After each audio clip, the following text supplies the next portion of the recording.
You are definitely amongst friends. By show of hands, how many of you all that are in this room right now are residents of Trenton Housing Authority? One. Okay. All the rest of you all are people who live within this community of the city of Trenton. Is that correct? Yeah. Right. Is there any person inside of this room that does not reside within the city of Trenton? Okay, perfect. All right. How many of you are contractors? Hold your hands up. 3, 4, 5, 6, 7. Perfect. All right. I have 7 contractors. Are all the rest of you all residents seeking employment? Is that correct? Correct. Perfect. Is there anyone other than the council people or folks who came with them that I have not asked about? Any other group or individual? Yes, sir. Minister Lee Ingram, Universal Life Ministry. I work with the council people in the city and with the citizens to try Excellent. to come together. Okay, so therefore, you are an advocate for the people of this community, correct? Yes, sir. Perfect. All right, so that's wonderful. Anybody else that I haven't thought of? All right, because understanding who's here makes a difference as to how deep in the information I get for you today. So let's get started. First of all, how many of you all have ever heard of Section 3 of the HUD Act of 1968? Anybody? Show of hands.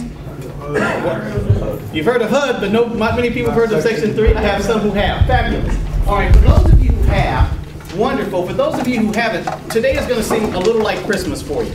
Let me explain what Section 3 is. Section 3 was part of the HUD Act of 1968, and basically what it says is hey, anytime HUD provides certain financial assistance, certain dollars, into the communities throughout the country, to the greatest extent feasible, meaning at the highest level that they possibly can achieve, the recipient of those dollars, in this case the housing authority, could be the city itself, could be the county.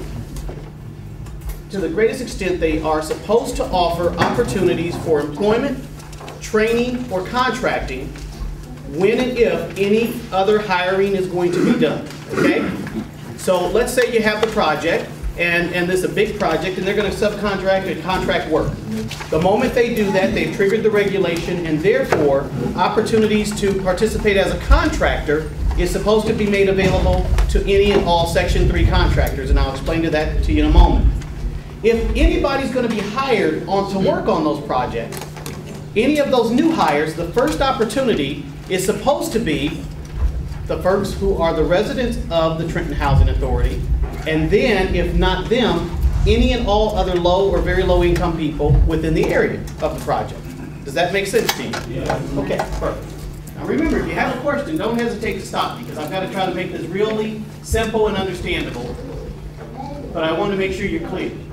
Now, first of all, let me point out to you that the regulation doesn't just pertain to this particular Hope 6 project, all right? It pertains to anything and everything that the housing authority or the city or the county does with those federal dollars, okay? So there's a lot of opportunity. It's not limited. So this isn't just a one-time opportunity. This goes on and on and on. That's what I love so much about Section 3. So let me explain to you why I asked the question of who's in the room. This is absolutely astounding in terms of what we're here for, but it's not shocking. So let me, I better give a disclaimer. Is anybody in this room armed? No. Good, okay. Because I just need to know, yeah, okay, anyone who's not licensed to be armed, how about that? Is that a good question? Good. Then what you do is get close to me, because this is when I start to piss people off, okay? All right, now be clear on this. I am somewhat like the bishop.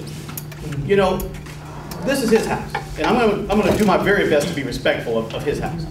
First and foremost, this is God's house, okay? So we're all visitors. But let me be clear. I do sometimes, because I do this for a living, I call it the way I see it, and I don't always put it in a nice way. But I'm going to tell you exactly what's wrong with this picture today, okay? And then we can go from there. Follow along. Section 3 breaks down opportunities and the people who receive those opportunities in a particular priority order, okay? At the top of that list is any person living in or on the lease in assisted housing by the government. And in this particular case, in dealing with Miller Homes former residents, or the people who were displaced by that, or the people who live closest to it, okay? All right?